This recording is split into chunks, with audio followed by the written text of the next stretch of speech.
Et la mer Noire, ça commence à agacer sérieusement quand même les Russes, effectivement. Ils cherchent à inverser la tendance au point, Nivine, qu'ils ont nommé un nouveau chef, finalement, un nouveau chef des opérations militaires russes en mer Noire. Exactement, et ce nouveau chef, le voici, c'est le vice-amiral Sergei Pinchuk qui vient donc être nommé commandant de la flotte russe en mer Noire. On sait très peu de choses de lui, hormis qu'il est né en 1971 à Sébastopol en Crimée, donc qu'il a fait toute sa carrière dans la marine avant d'être promu commandant de la base navale de Novorossiysk en mer Noire. C'était en 2011. 5 ans plus tard, en 2016, il est cette fois nommé commandant de la flotte russe en mer Caspienne, avant donc de prendre la tête de celle de la mer Noire.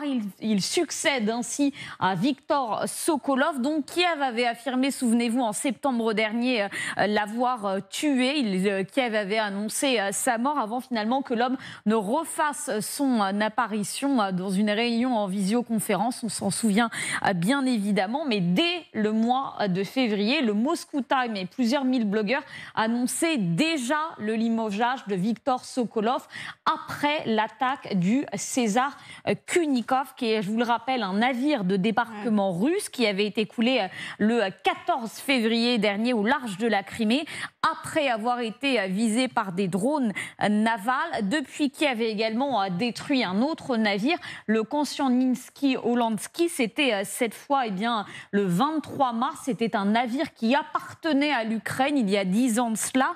Le lendemain de cette attaque, c'était 2 navires amphibies, le Yamal et le Azov, qui avaient également été mis hors état de nuire par Kiev, sans compter bien évidemment tous les navires qui ont été détruits depuis février 2022, comme par exemple le Minsk en septembre 2023.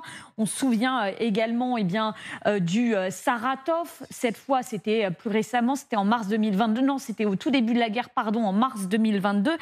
Quelques semaines après cela, c'était le Moskva. On s'en souvient là aussi, bien évidemment, ce navire amiral coulé en mer Noire. L'Ukraine affirme avoir détruit un tiers de la flotte russe de la mer Noire. Et au-delà de la simple mer Noire, c'est toute la marine russe qui est actuellement en train d'être remaniée, puisque Sergueï Shoïgu a également annoncé la nomination de l'amiral Alexander Mousseïev, qui vient lui prendre la tête de la flotte russe, et également le vice-amiral Konstantin Kabatstov, qui lui va prendre le commandement de la flotte du Nord. Ce remaniement, il montre bien la fébrilité de Moscou, en grande difficulté en mer. Et nous, on a fait un reportage sur la marine ukrainienne qu'on va vous montrer dans un instant. Merci beaucoup, Nivine. Manifestement, Alexandre Négrus, c'est bien leur caillou dans la chaussure. J'ai trouvé des informations dans la presse sur ce qu'ils font, alors les moyens du bord un peu, pour protéger justement leur marine. Ils mettent des barges à l'entrée des ports pour se protéger, notamment le fameux port de Novorossiysk dont parlait Nivine à l'instant. Ils sont obligés de bloquer l'entrée des ports pour éviter justement de se faire attaquer, notamment par des drones sous-marins.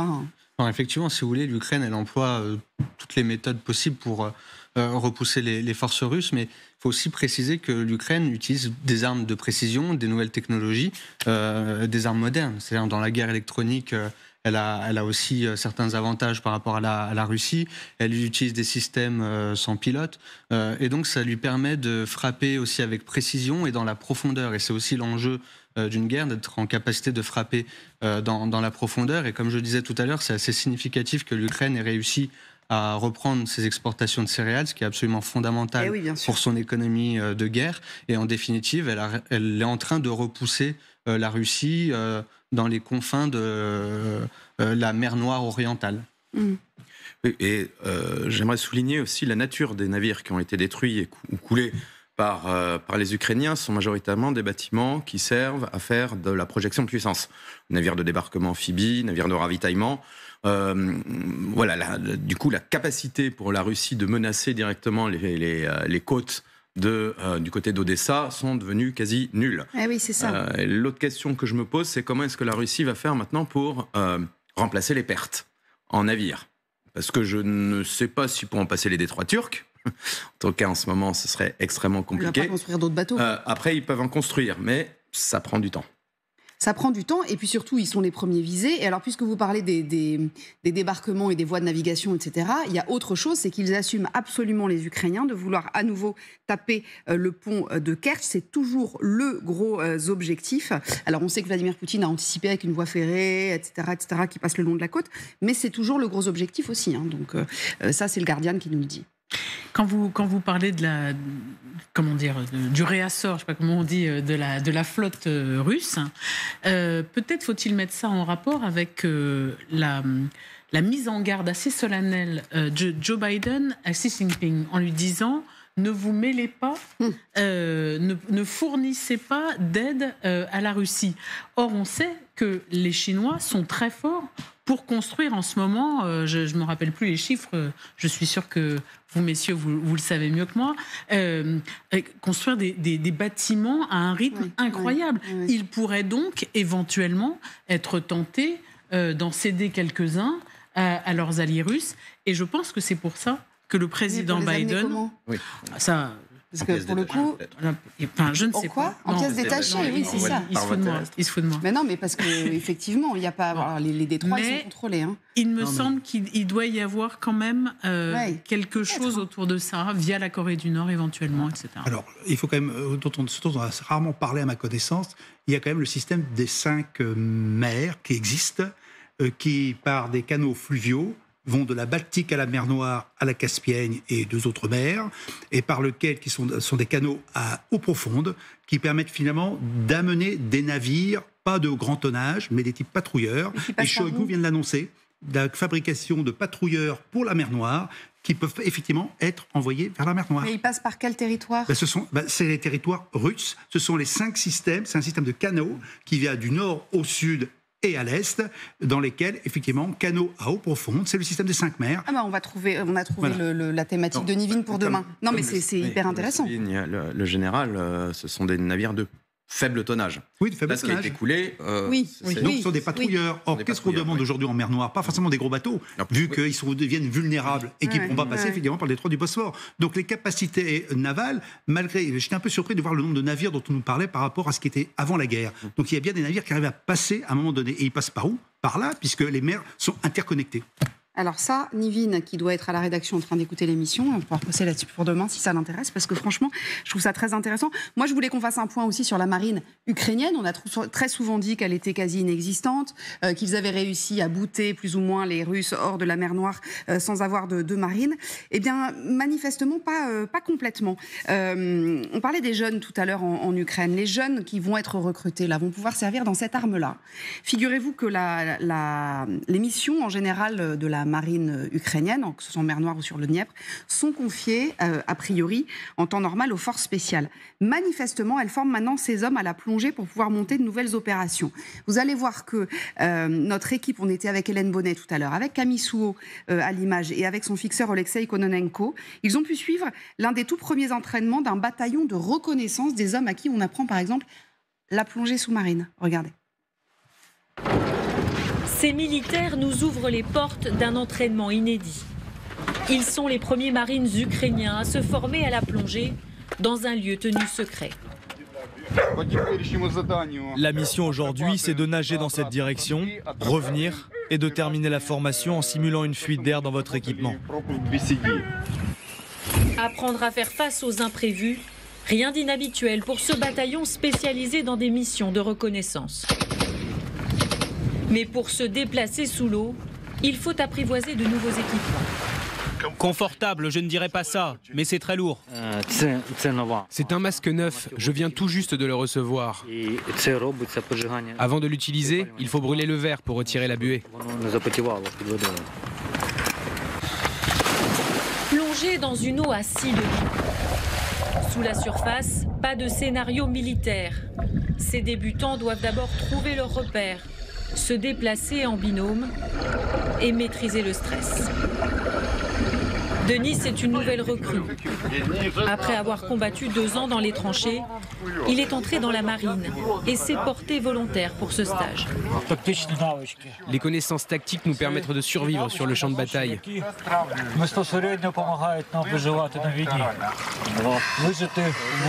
De survivre aux conditions difficiles du combat. Ce que nous apprenons ici nous donne une compétence supplémentaire. J'espère que notre commandant s'en servira pour nous donner d'autres missions. Car la guerre oblige les Ukrainiens à mener des opérations sur de nouveaux fronts. Le commandant de ce bataillon espère former ses hommes pour répondre à de nouveaux besoins. Par exemple, nous pourrions nous rendre là où l'ennemi ne s'y attend pas. Nos militaires pourraient atteindre des zones sur la rive gauche du Dniepr qui sont pour l'instant hors de notre portée. Nous menons déjà des opérations sur l'autre rive, mais seulement en utilisant des embarcations. Ces marines pourront bientôt en former d'autres, avec l'objectif, à terme, de créer une nouvelle unité. Ça voudrait dire, Mathieu, une armée de plongeurs qui ne seraient pas des forces spéciales, mais qui pourraient effectivement aller faire ne serait-ce que de la reconnaissance ou ce genre de choses. C'est quand même oui, étonnant. Pourquoi pas. Ouais. Alors une armée, je pense que faut. Non, une unité, ce que disait. Une unité. Après voilà, si c'est juste. Pas des nageurs de combat, pas des forces spéciales, non, des ça gens met beaucoup plus de temps pour former un nageur de combat. Ben oui, c'est ça. Plus, non, c'est pour franchir des cours d'eau en étant semi-furtif.